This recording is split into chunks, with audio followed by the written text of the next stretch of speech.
3교리교 사주의 일진사주 명리학 제2067강 시작하겠습니다.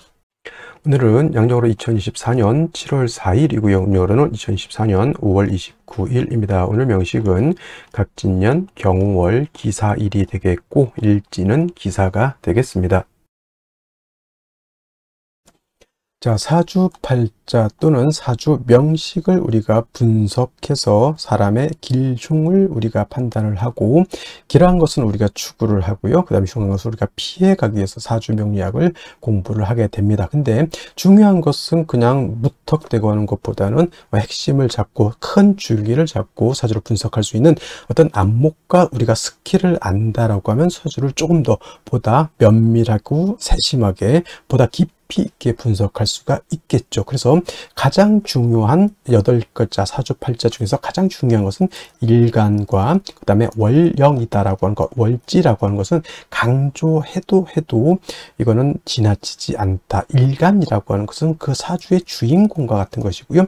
월령이라고 하는 것은 그 주인공이 태어난 사회적 배경 같은 것이다, 또는 집안 환경과 같은 것이다 라고 이렇게 볼 수 있죠. 자, 주인공이 예를 들어서 태어났는데 농부일 수도 있고요. 주인공이 태어났는데 회사원일 수도 있고, 주인공이 태어났는데 대통령일 수도 있죠. 또는 그 일간이 어느 월령에 태어났느냐에 따라서, 그죠?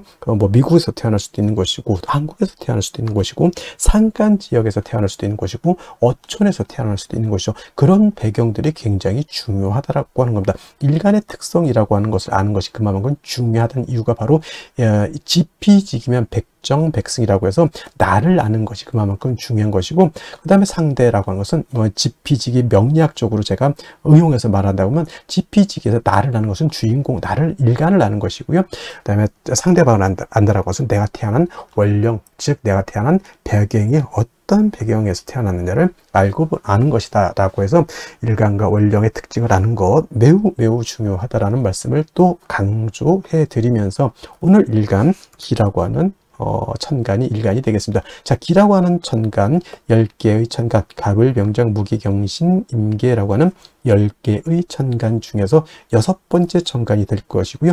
오행, 목화, 토, 금, 수라고 하는 오행으로 구분하게 되면 기라고 하는 것은 토가 됩니다. 어저께 토를 설명했었죠. 토라고 하는 것은 우리가 눈으로 보는 것은 흙이죠. 흙, 땅이라고도 하지만 또 흙토자를 써서 흙이라고도 하고요. 그 다음에 목화 금수는, 목은 따뜻한 온기, 그 다음에 화는 뜨거운 열기, 그 다음에 수는 차가운 냉기, 금은 숙살지기라고 해서 서늘한 기운, 이렇게 말하는데, 토라고 하는 것은 어느 하나에 배속되지 않는다라고 말씀을 드렸죠. 그래서 토라고 하는 것은 중앙에 거하면서 사후에 기생한다, 이렇게 설명을 드렸습니다. 기생한다. 이런 것들은 뭐가 이렇게 중요해 이렇게 하실 수도 있겠지만, 이런 것들은 많이 들어놓으시오. 이것 제가 명리 고전에서 이제 원래는 다 한자로 되어 있는 것을 이렇게 좀 분석해서 써드리는 것이니까 이해해 주시고, 중앙에 거하는 토는 무토기토, 무기토를 말하는 것이고요. 사후에 기생하는 토는 진술, 충미토를 말한다, 이렇게 보시면 되겠습니다. 그러니까 토라고 하는 것은 봄, 여름, 가을, 겨울 어느 하나에 딱 박힌 것이 아니라, 진이라고 하는 것은 봄에 배속되어 있는 토, 술은 가을에 배속되어 있는 토, 축이라고 하는 것은 겨울에 배속되어 있는 토, 미라고 하는 것은 여름에 배속되어 있는 토이기 때문에, 토라고 하는 것은 어느 한 계절이 아니라 네 계절에 모두 관장한다라고 해서 사계월이라고도 하죠. 그래서 진월은 모춘이라고 하고요. 술월은 모추라고 하고, 그 다음에 축은 모동이라고 하고, 비는 어떻다? 모하라고도 하죠. 이 모자가 어떤 모자예요? 저물, 모자, 저물자. 그 계절이 저물어 가는 거죠. 그러니까 늦자를 붙였죠. 늦자, 저물 모자인 것이고, 늦자를 붙여서 모춘 같은 경우는 늦 봄이 되는 것이고, 그 다음에 모추는 늦 가을이 되는 것이고, 그 다음에 모동은 늦 겨울이 되는 것이고, 그 다음에 봄, 여름, 모하 같은 경우는 늦 여름이 된다, 이렇게 되는 거예요. 좀 모자를 붙일 수도 있고, 개자를 붙여서 개동, 개하 이렇게 또 하고요. 개춘이라고도 이렇게 표현하고, 개축이 아니라 개춘이 되겠죠. 개춘은 늦끝 개자니까 봄의 끝이라고 하는 뜻이다라고 해서, 항상 이 진술 충미는 그 계절의 끝을 말하면서 환절기가 되고, 이쪽 계절과 저쪽 계절을 연결시켜주는 그런 완충 작용을 하는 그러한 계절이다라고 보시면 되겠습니다. 그래서 딱히 어느 계절이 아니라 그 모든 계절을 다 관장하는, 쉽게 말하면 오지랖 넓은 오행이 또 토라고 하는 것이다 라고 이렇게 볼 수 있죠. 그래서 토라고 하는 사람들이 사람이 오누독시라고 사람이 좋습니다. 이쪽 사람도 다 이렇게 좋게 봐주고 저쪽 사람도 다 좋게 봐주고 이쪽과 저쪽을 연결시켜주는 중개업 같은 거를 또 잘 하는 것이 또 무토일간 기토인간이죠. 결혼 중매, 직업 속에서 이런 것들이 있죠. 그 다음에 중개 중매, 예를 들어서 비서실 같은 게, 대통령 비서실 같은 그러한 쪽에서도 일하는 사람, 대기업 비서실 같은 것도 해당이 될 수 있겠죠. 이쪽과 저쪽을 연계시켜주는 그런 역할 같은 직업을 하면 잘하는 것이 바로 토일간들이다라고 보시면 되겠습니다. 그 다음에 토라고 하는 것, 색깔은 노란색이 되겠습니다. 색깔 노랑이 되겠고, 목은 파란색, 그 다음에 화는 빨간색, 금은 하얀색, 수는 검정색, 토는 노란색. 그래서 중앙에 있는 나라를 보면 대체적으로 원래 이게 명리학이 대체적으로 중국에서 나왔잖아요. 그래서 중앙이라고 하는 것은 중국을 뜻하고, 산으로 와서는 곤륜산이라고 해서 저기 에베레스트 산을 세계 중앙으로 이렇게 본다라고 하는 것. 그래서 중국 사람들이 노란색이기 때문에 중국 사람들이 어떤 색깔을 좋아하죠? 빨간색을 좋아합니다. 왜냐하면 화생토하죠. 화라고 하는 것은 빨간색, 자기네들은 중앙토 노란색이기 때문에 빨강이 노랑을 도와준다, 이런 개념으로서 중국 사람들이 빨간색을 좋아한다. 물론 진짜 그런지는 모르겠지만 진짜 그 중국 사람들 빨간색 어마무시하게 좋아한다, 이렇게 얘기를 들었고요. 인의 예지신이라고, 오산 중에서는 토라고 하는 것은 믿음을 뜻한다. 이것도 어제 설명드렸습니다. 왜 믿음이냐? 토라고 하는 것은 안정적이고 항상 그 자리에 버티고 있는 것이 토입니다. 싱크홀이 생겨가지고 땅이 꺼진다거나, 또는 없었던 땅이 생기거나, 없었던 땅이 생기면 좋겠지만은, 포락이라는 단어가 있어요. 포락. 예를 들면 바닷가라든가 강가 같은 데 땅이 있다가 어느 순간 그냥 물에 휩쓸려서 땅이 쑥 없어져 버리는 경우도 있단 말이죠. 그러면 포락지에다가 내가 논이라든가 밭을 이렇게 있었는데 포락지에 땅이 쑥 꺼져 버려서 물 때문에, 그러면 뭐야, 내 논밭이 없어지는 거죠. 그 순간 또 물 때문에 또 땅이 생기는 곳도 없지 않아 있습니다만은, 그래서 토라고 하는 것은 생겼다 없어졌다 이렇게 되면 안 되는 것이고, 항상 그 자리에 늘 오래된 된장처럼 있는 것이 필요하다라고 해서 토라고 하는 것이 믿음을 뜻한다, 이렇게 볼 수가 있겠습니다. 자, 토라고 하는 것 다시 음과 양으로 구분해 볼 수가 있죠. 어저께 무토라고 하는 것을 우리가 공부를 했었습니다. 무토라고 하는 것은 같은 토이지만 무토는 양토가 되는 것이고, 오늘 공부하게 되는 기토라고 하는 것은 음에 해당되는 음토가 됩니다. 그래서 같은 오행인 토라 하더라도 음양의 차이가 있다. 음양이라고 하는 것은 남녀 같은 개념이기 때문에 양은 좀 크고 넓고 좀 방대하고 좀 그러한 좀 동적이고 움직임이 크다라고 봤을 때, 음은 좀 정적이면서 작고 아담한 그런 개념으로 보죠. 그래서 무토라고 하는 양토는 어저께 고항토라고 설명을 했습니다. 큰 산맥 같은 거, 산과 산맥은 다르죠. 큰 구름 같은 것, 또는 평야라든가 평야보다 더 멋진 개념이죠. 광야에서라고 하는 노래도 있습니다. 광야. 그래서 이러한 개념으로서 아주 무토는 크고 넓고 높은 개념의 토라고 해서 고항토라고 이렇게 표현하는데, 음토인 기토라고 하는 것은 작은 개념이죠. 전원토라고 합니다. 전원토라고도 하고요. 담장 안에 있는 작은 텃밭과 같다라고 해서 담장토라고 하고, 분토라고도 하죠. 분토라고 하는 것은 작은 화분 속에 담겨져 있는 토. 화분 속에 흙을 담으면 얼마를 담겠습니까? 그죠? 작은 화분 속에 담겨져 있는 토라고 이렇게 보는데, 어저께 공부했던 무토라고 하는 것은 건토, 어저께부터 제가 설명 안 드렸던 것 같은데, 무토는 건토라고 이렇게 보고요. 그 다음에 기토라고 하는 것은, 건토는 어떤 토예요? 마른 땅이죠. 말을 조자로 써 조토라고도 이렇게 표현합니다. 반대로 기토라고 하는 것은 물기를 가지고 있는 토가 됩니다. 습토라고 하죠. 그래서 무토인 기토는 습니라고도 하고요. 니사라고도 이렇게 표현합니다. 습니사라고 하는 것은 진흙 니자에다가 모래사자, 진흙 이쪽 물기가 있어서 자작자작한 뻘 같은 개념, 갯벌 같은 그런 개념으로 보시면 되겠고요. 습니도 같은 개념입니다. 그래서 우리가 흔히 배울 때 토생금 한다라고 하죠. 토생금. 토가 금을 생할 때 건토는 생금 불능이고요. 습토라야 생금 가능하다라고 하는 것도 여러분들 꼭 기억해 두시면 좋겠습니다. 예를 들면 일간이 경금, 신금, 이거나 경금이나 신금인간이거나 또는 경금, 신금이 용신인데 약해. 그때 토로서 금을 생할 때는 무토로서는 생각이 안 된다는 얘기입니다. 기토 또는 지지로 습토는 진토와 축토라야지만 금을 생할 수 있고, 무토 또는 지지로 밑토, 그 다음에 술토는 생금이 불능하다. 이거는 건토는 금을 생할 수 없다라고 하는 것. 그럼 무토는 뭐다 용도가 없으니까 아니죠. 무토는 술을 갖다가 제할 때, 특히나 임수를 제방하는 공력은 기토는 거의 능력이 없다라고 보고요. 임수 큰 물을 갖다가 막는 데는 우리 무토가 있어야지만 물을 막을 수 있다. 우리가 토목공사라고 하죠. 토목공사. 그때 느낀 토목공사의 느낌은 기토가 아니라 바로 무토 개념으로 이렇게 생각하시면 되겠습니다. 그래서 기토라고 하는 것은 작은 텃밭이고, 무토 같은 경우는 일간이왕하면 간목, 병화, 개수를 쓴다고 했지만, 기토는 작은 텃밭이기 때문에 이미 화초가 심어져 있는 뭘로 본다? 그냥 심어져 있는 화분 같은 것, 아니면 화초가 심어져 있는 텃밭, 이렇게 생각하시면 돼요. 그래서 굳이 기토가 왕하다 하더라도 간목은 필요가 없겠고, 이미 화초가 심어져 있기 때문에 따뜻한 햇볕과 병화와 뭐가 필요하다? 개수만 있다라고 하면 기토로서의 용도가 나타날 수 있다. 물론 기토가 간목을 쓰는 경우도 없지 않아 있습니다. 기토가 예를 들어서 진술충미월에 태어나서 왕하다거나 무토가 정관에 투출을 한다거나 그런 경우에는 예외적으로 간목을 쓰고요. 그 다음에 묘월의 기토는 간목을 쓰는 경우가 있습니다. 그래서 전혀 안 쓴다라고 하는 개념은 아니고요. 무토는 왕하면 무조건 간목을 써야 되지만, 기토는 왕하더라도 특별한 경우가 아니고서는 무토는 일단은 차취하고 병화 개수를 위주로 쓴다 말씀드렸던 것처럼 사오묘 뜨거운 여름 같은 때는 개수가 핵심 관건이 되는 것이고요. 해자축월 겨울 같은 경우에는 병화가 핵심 관건이 된다. 이렇게 기억해 두시면 크게 어려움 없이 기토를 이해할 수 있겠다라고 말씀을 드릴 수 있겠습니다.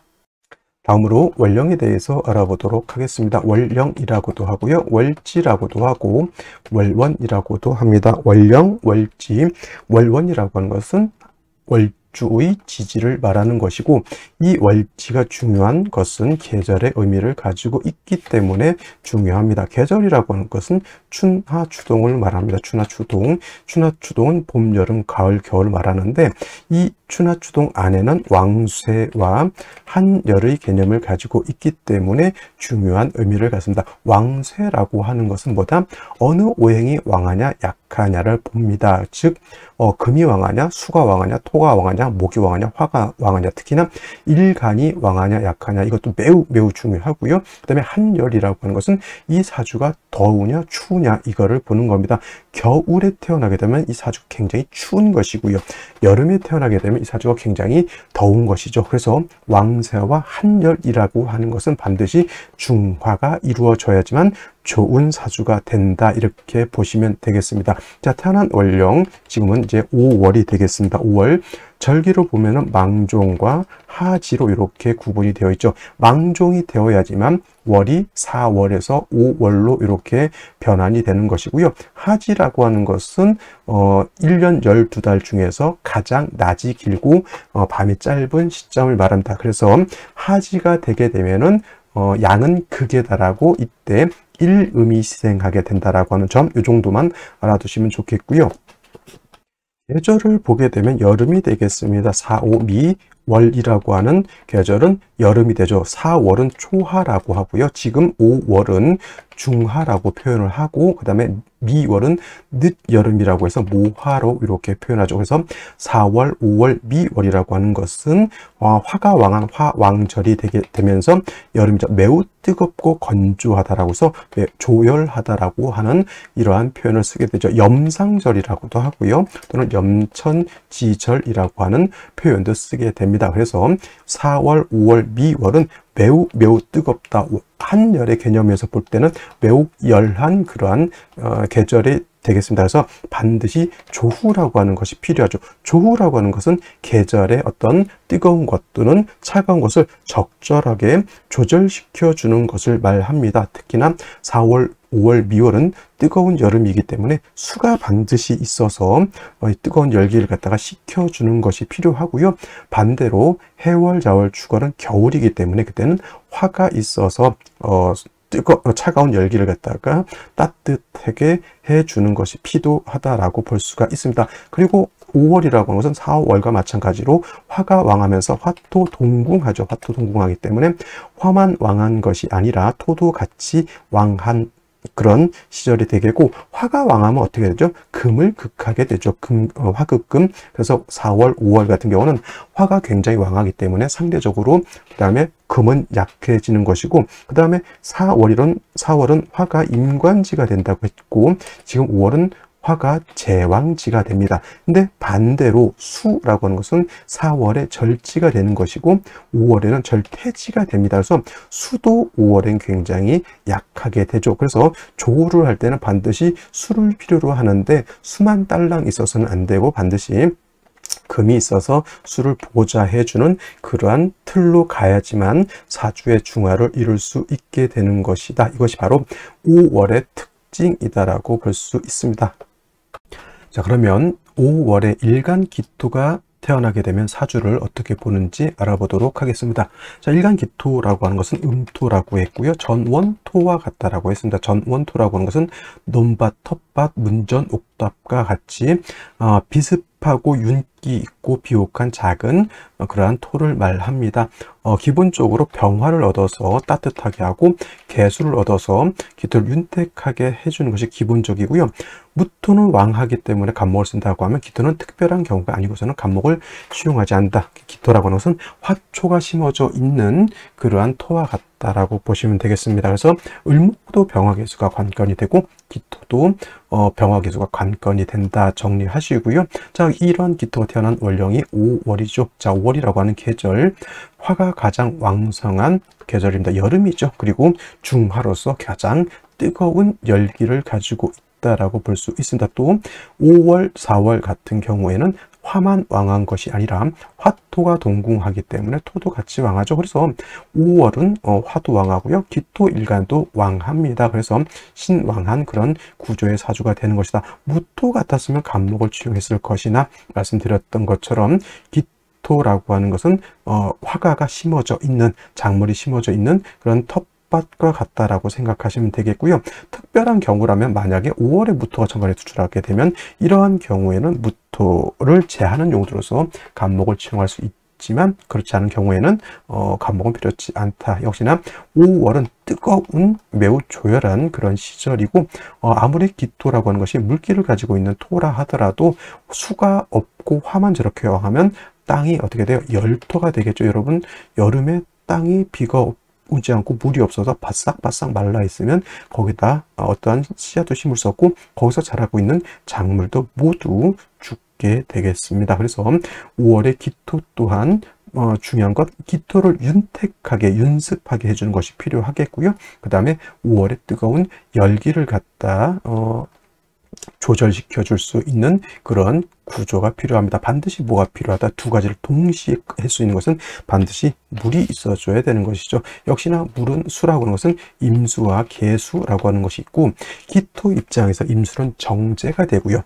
개수는 편제가 되는 것이죠. 그래서 정제가 좋다, 편제가 나쁘다라고 보지만 생육을 위해서 쓰는 수는 임수가 아니라 개수를 시용하는 것이 우선한다. 하늘에서 내리는 비라고 보죠. 우로수이기 때문에 이 개수는 내가 크게 노력하지 않더라도 스스로 하늘에서 내려서 세상을 시원하기도 하고요. 그 다음에 기토를 윤택하기도 합니다. 그래서 5월의 기토는 반드시 뭐가 있어줘야 된다? 수가 있어줘야 되는데 이왕이면 다홍치마라고 임수보다는 개수를 얻는 것이 중요하고요.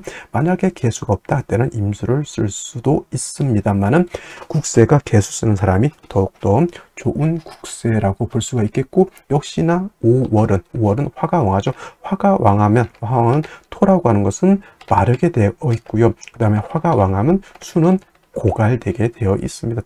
화가 왕하면 뜨거운 열기에서 수가 다 증발돼서 날아가죠. 그래서 이 수가 능히 기토를 윤택하게 하고 그 다음에 능히 뜨거운 열기를 조절하려고 한다면 반드시 금이 있어서 개수를 도와주어야지만 사주의 중화를 이룰 수 있다, 이렇게 볼 수가 있겠습니다.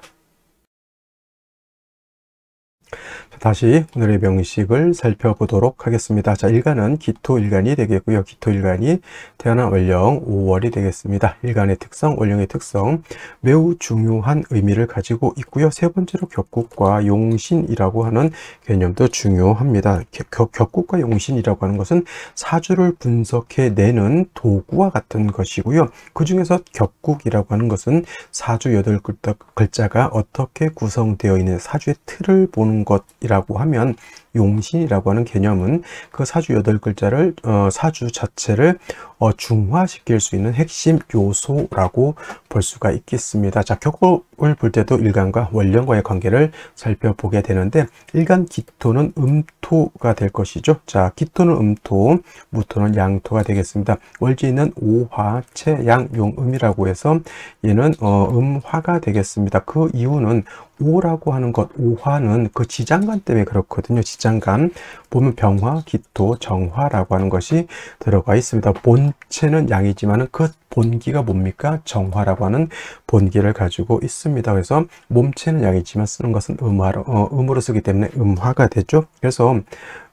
음대음의 관계, 음대음의 관계. 근데 화가 토를 생하는 관계이기 때문에 생하자 인성으로 볼 수 있겠지만, 그래서 이거를 갖다가 음대음이니까 이거를 편인격으로 이렇게 보는 분들도 있겠지만은, 기토가 5월에 태어나게 된 음간이 월지가 제왕지가 되면 이거는 걸록격이다라고 하는 국세가 있습니다. 그래서 격이 있습니다. 그래서 이거 같은 경우에는 화토 동궁하기 때문에, 화토가 같은 궁으로 움직이기 때문에 정화가 5월에 태어나도 걸록격이 되는 것이고, 기토가 5월에 태어나도 걸록격이 된다라고는 공식적인 격이 있습니다. 그래서 5월의 기토는 걸록격으로 보는 것이 타당하다. 어떤 분들 이걸 뭐 편인격으로 보는 분들도 있지만 걸록격으로 봐서 신왕사주가 되는 것이고, 이거는 일단은 기토가 월령의 통근에서 기토 자체도 왕하지만은 5월은 뭐다? 화왕절이면 어쩔 수 없는 것이죠. 그래서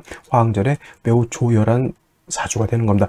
비유를 하자면 5월의 기토라고 하는 것은 기토는 전원이라고 했잖아요. 논밭과 같은 그런 텃밭과 같은 것인데, 가장 화가 왕할 때 기토는 아무리 기토 자체가 습도, 물기를 가지고 있다 하더라도 땅이 마르고 갈라지게 되죠. 화가 너무 왕하면 토는 어떻게 돼요? 말라 화왕토조가 된다라고 보는 겁니다. 그래서 5월에 기토가 태어나게 되면 텃밭이 마르고 그 밭에 심어져 있는 작물들이 다 말라서 죽게 되죠. 가장 필요한 건 뭡니까? 쉽게 설명해서, 여러분들 한여름에 오이 심고 가지 심고 고추 심어 놨는데 비가 오지 않는다라고 하면 어떻게 됩니까? 그 텃밭에 심어져 있는 작물들 다 말라 죽습니다. 하늘에서 비가 내린다 그러면 개수가 있는 것이고요. 내가 물을 길러다가 논밭에 물을 대야 된다 그러면 임수를 쓰는 겁니다. 그러면 여러분은 임수 쓰는 것이 좋을까요? 개수 쓰는 것이 좋을까요? 임수가 좋다라고 하는 사람은 조금 제가 좀 뭐랄까 공부를 조금 더 하시면 좋겠고요. 무토가 오래 태어났을 때는 임수를 쓰지만 기토는 음토이기 때문에 개수를 쓰는 것을 조금 더 좋아합니다. 그래서 기토가 5월에 개수를 보면 하늘에서 비가 내려서 땅을 촉촉하게 해주고 5월의 뜨거운 열기까지 조절시켜주는 역할을 한다, 이렇게 보시면 되겠습니다. 그렇다 하더라도 5월의 개수가 어떻게 돼요? 굉장히 약하죠. 화왕하면은 수갈, 물이 마르죠. 이렇게 개수가 있는데 5월에 금이 없으면 비가 잠깐 오고 그친 것과 같아요. 오히려 안 오니만 못한 그런 효과가 나타날 수도 있는 것이죠. 그래서 5월의 기토가 재성인 수를 쓸 때는 반드시 금이 있어서 수를 도와줘야 되는 것이다 라고 볼 수 있죠. 경금이 있어도 되고 신금이 있어도 나쁘지 않습니다. 대표적으로 경금을 하나 딱 써 놓게 되면 5월의 기토는 이렇게 상관이든 식신이든 재성을 생해주는 식신생재 또는 상관생재의 구조가 된다라고 하면 5월의 기토가 보다 중화를 이룰 수 있겠다. 매우 좋은 구조의 사주가 될 수 있겠다. 이렇게 보는 것인데, 자, 먼저 어디를 볼까요? 연간 볼까요? 간목이 있습니다. 수가 없는 간목은 목분 비에 된다라고 말씀을 드렸고요. 그 다음에 경금도 있습니다. 경금이 있는데, 역시나 수가 없는 경금은 화왕수 금이죠. 화왕금용이 되는 것이고, 화왕목은 화왕목분 재가 돼서 날아간다라고 보게 되는 겁니다. 반드시 뭘 봐야 된다? 물을 얻어야지만 경금도 살고 간목도 살고 기토도 윤택해져야지만 기토에 심어져 있는 많은 작물들이 무럭무럭 자랄 수 있을 겁니다. 근데 일지 보게 되면 사화를 이렇게 얻었습니다.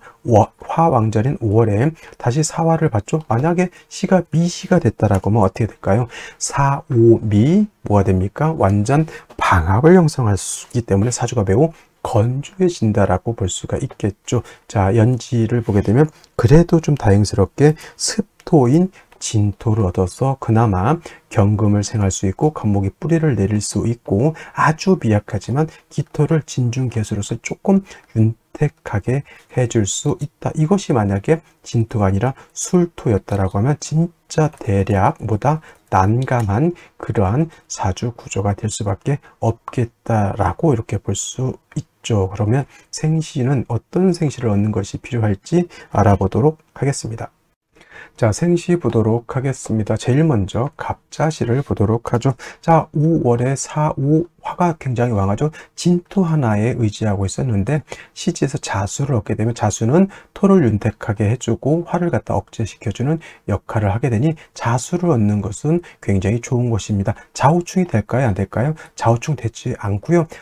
또 자진합도 되지 않습니다. 이거는 어떤 분들 좌우충이 돼서 안 좋다 이렇게 보시는 분들이 있을 것인데 요거 떨어져 있으면 원격되어 있으면 충이 되지 않는다라고 하는 것을 꼭 알아두시고요. 을 해시면 좋을까요? 나쁠까요? 수를 얻어야 되기 때문에 해수를 얻으면 원시, 본시 좋아야 되는데 이거 사해충이 되니까 이것은 결단코 좋게 볼 수가 없고요. 을목까지 투출해서 일간 기토를 극하는 것은 좋게 볼 수 없습니다. 오늘 생시 중에서 일단 마이너스 절대 선택하지 말아야 될 생시보다 요거는 을해시가 일단 들어가게 될 것이고요. 을축시도 제가 봤을 때는 썩 좋아 보이지 않습니다. 물론 축토라고 하는 것도 습토이긴 하겠지만은 역시나 칠살 을목이 천간에 투출하게 되면 밭에 아주 좋은 작물이 심어져 있는 것이 아니라 잡초가 심어져 있는 것과 같다라고 볼 수도 있고 또 한 가지 관사론잡으로도 볼 수 있죠. 물론 경금이 간목을 제해버렸기 때문에 관사론잡까지는 아닌데 기토는 간목이면 좋은 우량의 종자이지만 을목은 잡초가 되는 것이죠. 그래서 을해시라든가 아주 을축시면은 조금은 생각이라 저는 추천되지 않는 생시가 되겠고요.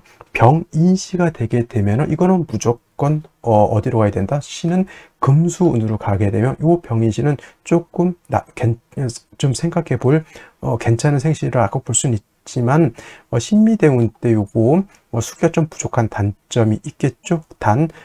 그리고 또 갑술대운 때 진술충이 되는 것도 썩 좋아 보이진 않지만 그 이외의 대운들은 굉장히 제가 봤을 때는 합리적으로 괜찮은 생시라고 보여지고 여명 같은 경우에는 썩 좋아 보이지 않습니다. 경호, 기사, 무진, 정묘, 병인까지 수기가 좀 부족한 단점이 있기 때문에 그렇게 보이는 거고요. 무진시 같은 경우에는 역시나 시지에서 이거 진토를 얻었다 하더라도 화토가 너무 왕한 것은 좀 단점입니다. 이렇게 되면 운은 어디로 가야 될까요? 수기가 부족하니까 목화운보다는 금수운으로 가는 것이 좋을 것이고 기사시, 경호시, 신미시 마찬가지로 금수운으로 가야지만 그나마 기토를 윤택하게 할 수 있는 구조가 되는 것입니다. 임신시는 어떨까요? 임신시 또는 계유시가 되면 이거는 사신합이 되죠. 계유시는 사유회금이 되죠. 요거 금수가 오히려 세력을 얻게 된다. 그러면 이거는 목화운으로 가는 것이 좋을 것이다. 이렇게 볼 수 있겠습니다. 그래서 제가 봤을 때는 딱 떨어지는 생시를 보기는 좀 어려운데 남자 같은 경우는 어차피 생시가 어느 생시냐에 상관없이 진술충 요거는 정해져 있다라고 봤을 때 남자라면 병인시도 나쁘지 않다라고 보시면 볼 수 있겠고요. 여명 같은 경우에는 목화운으로 가는 길이 좀 멀기 때문에 개유시 선택하는 것도 임신시보다는 개유시를 선택하는 것이 조금 더 좋지 않을까. 임신시도 나쁘진 않습니다만은 임수가 뿌리를 튼튼하게 들어서 천간에 수출되는 것보다는 개유시를 선택하는 것이 좋겠다라고 하는 것. 그래서 남자는 병이시 정도, 여자는 개유시 정도 이렇게 보는 것이 제가 봤을 땐 그래도 가장 합리적인 태길이 아닐까 이렇게 생각해 봅니다. 근데 문제는 이제 병인시에 태어나면 병원에서 안 놔주는 것이 이제 문제가 될 수는 있겠다라는 말씀을 생각이 듭니다. 자, 오늘 여기까지 설명드리도록 하고요. 저는 내일 또 찾아뵙도록 하겠습니다. 감사합니다.